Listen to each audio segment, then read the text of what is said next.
नमस्कार दोस्तों, मैं हूं सूरज उगार। फिर से स्वागत है आपके ही अपने यूट्यूब चैनल हिंदी विद सूरज में। तो दोस्तों, आज हम लेके आए हैं लौकिक साहित्य की कुछ रचनाएं हैं। वैसे तो ये रासों की है, एक ही रचना इसमें ऐसी होगी, उसके बाद हम लौकिक साहित्य की तरफ बढ़ जाएंगे। तो ज़्यादा समय नहीं लेते, चलते हैं लौकिक साहित्य की तरफ। जो पहली रचना आ रही है उसका नाम क्या, देखो, रणमल छंद। रणमल छंद के लेखक कौन थे? श्रीधर व्यास। जब श्रीधर व्यास ने इसको लिखा था तो किस समय पे लिखा है? रचना काल क्या है? 1454 विक्रमी, तो जिसमें कि ईडर के राजा रणमल व पाटन के राजा जफर खां के विरुद्ध प्राप्त की विजय का वर्णन है, जो कि 70 छंदों में है। रणमल छंद है वो कितने छंदों में है? 70 छंदों में है। और लेखक कौन है इसके? श्रीधर व्यास। तो बढ़ते हैं आगे। अब देखते हैं वसंत विलास रचना। वसंत विलास 84 दोहों में रचित एक श्रृंगारिक काव्य है, जिसमें वसंत और स्त्रियों पर उसके विलासपूर्ण प्रभाव का मनोहारी चित्रण है। वसंत विलास का संपादन केशवलाल हरसाद राय ने भी किया हुआ है। अब बढ़ते हैं लौकिक गद्य साहित्य। देखो, मैं जिसकी बात कर रहा था वो ये है, और आपके परीक्षा में ये बहुत ज़्यादा पूछा जाता है। तो मैं इसमें यहाँ पे स्टामक स्टामक और फिर से एक स्टामक 3 स्टार लगा रहा हूँ, क्योंकि आदिकाल से गद्य साहित्य से जब प्रश्न बनता है तो वो इन्हीं में से बनेगा आपके लिए। ठीक है, अब बढ़ते हैं आगे।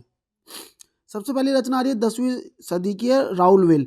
कहीं कहीं पे से 11वीं सदी भी देखने को आपको मिल सकता है, मैं ये नहीं कह रहा, लेकिन मैंने 10वीं सदी लिखा है, जिसमें 1 या 2 किताबों से मैंने ये मिश्रण लिया था।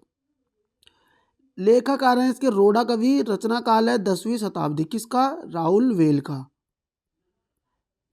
यह रचना सर्वप्रथम शिलाओं पर लिखी गई है, मतलब ये शिलांकित कृति है, पहली शिलाओं पर अंकित होने वाली पहली ये कृति है। यह गद्य और पद्य मिश्रित रचना मानी जाती है। गद्य और पद्य जो मिश्रित होता है उसी को क्या कहते हैं? हम चंपू काव्य कहते हैं। गद्य और पद्य मिश्रित रचना को हम चंपू काव्य कहते हैं। तो वैसे ही राउलवेल भी चंपू काव्य है। राउल नायिका का नखशिख वर्णन है। हिंदी में नखशिख वर्णन की श्रृंगार परंपरा का आरंभ इसी रचना से माना जाता है। जो नखशिख वर्णन होता है, नाखून से लेकर सिर तक का वर्णन, राहुल जो है नायिका का नखशिख वर्णन है, और हिंदी में नखशिख वर्णन की श्रृंगार परंपरा का आरंभ इसी रचना से माना जाता है। स्टामक पॉइंट है। बढ़ते हैं आगे। इसकी भाषा में 7 बोलियों के शब्द प्राप्त होते हैं।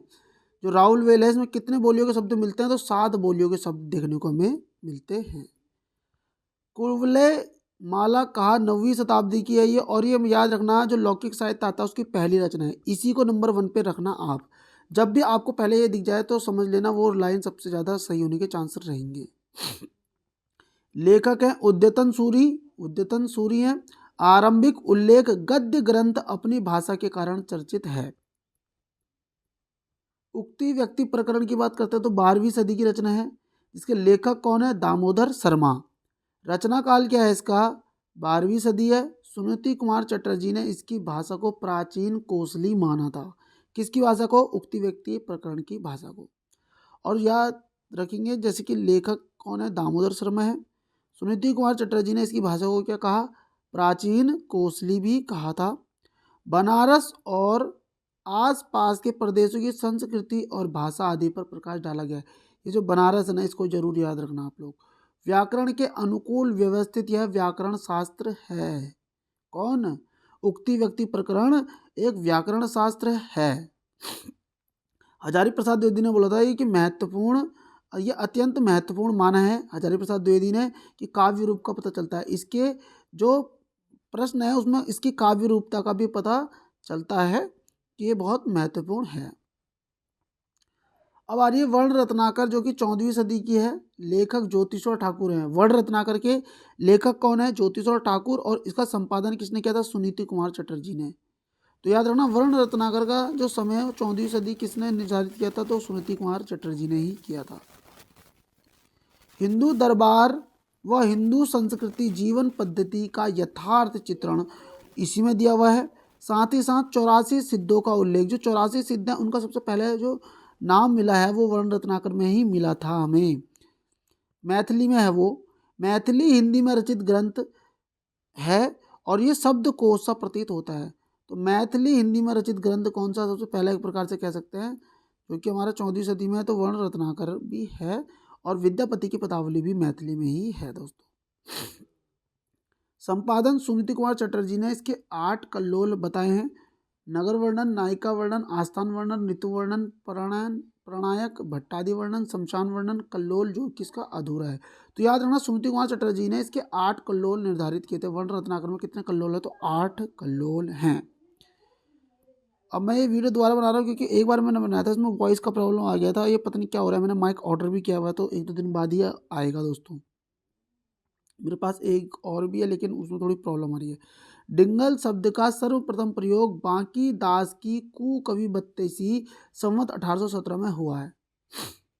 याद रखना इस चीज़ को, बहुत अच्छा फैक्ट है ये। अगला देखो क्या आ रहा है।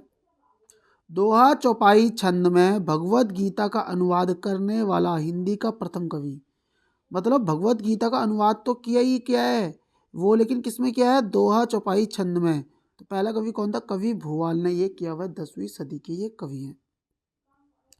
हरिभद्र सूरी ने सम्राधिच कहा लिखी है। तो सम्राधिच कहा किसने लिखी है, हरिभद्र सूरी ने। विशेष तथ्य की तरफ बढ़ते हैं दोस्तों। अपभ्रंश में 3 प्रकार के बद्ध पाए जाते हैं, दोहा बंद, पधड़िया बद्ध, पधड़िया है ये, और गे पद बंध। 3 बद्ध पाए जाते हैं अपभ्रंश में।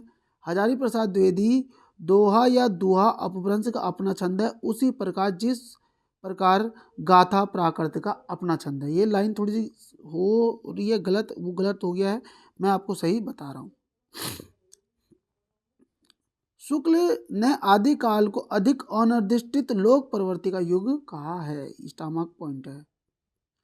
हजारी प्रसाद द्विवेदी का कथन है कि अत्यधिक विरोधी और व्याघातों का युग कहा है। मतलब कि किसको, आदिकाल को अत्यधिक विरोधी और व्याघातों का युग कहा, किसको, आदिकाल को। अब देखो, रामचंद्र शुक्ल और चंद्रधर शर्मा गुलेरी हिंदी मानते हैं क्या, अपभ्रंश को पुरानी हिंदी। मतलब कि अपभ्रंश को क्या मानते हैं, वो पुरानी हिंदी मानते हैं। अब देखो, हजारी प्रसाद द्विवेदी और रामविलास शर्मा अपभ्रंश को हिंदी से अलग मानते हैं या पृथक मानते हैं। तो अपभ्रंश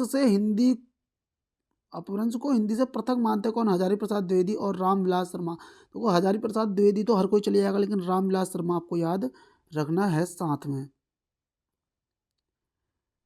शुक्ल जी क्या बोलते हैं, उस समय जैसे गाथा कहने से प्राकृत का बोध होता था, वैसे ही दोहा या दुहा कहने से अपभ्रंश का पद समझा जाता था। आदिकाल के संबंध में चल रही है रामचंद्र जी की शुक्ली उक्ति है ये।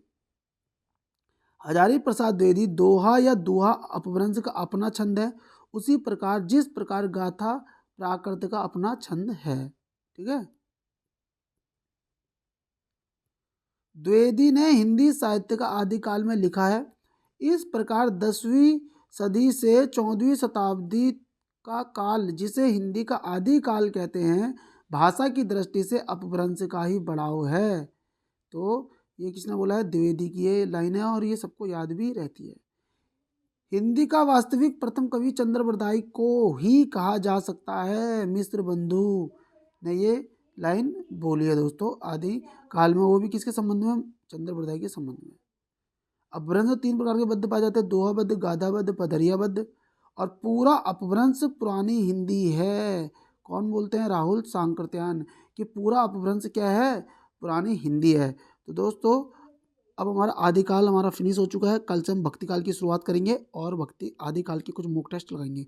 उम्मीद करता हूँ आज की वीडियो आपको अच्छी लगी होगी, और वीडियो अगर आपको अच्छी लगी तो आप वीडियो को लाइक कर सकते हैं, चैनल को सब्सक्राइब कर सकते हैं और कर देंगे प्यार सा कमेंट। और कल आने वाला हूँ मैं आदिकाल के मॉक टेस्ट लेकर। मॉक टेस्ट आदिकाल के इतने बेहतरीन होने वाले हैं कि आपका दिल खुश हो जाएगा। तो मिलते हैं नेक्स्ट वीडियो में। Thank you, bye bye.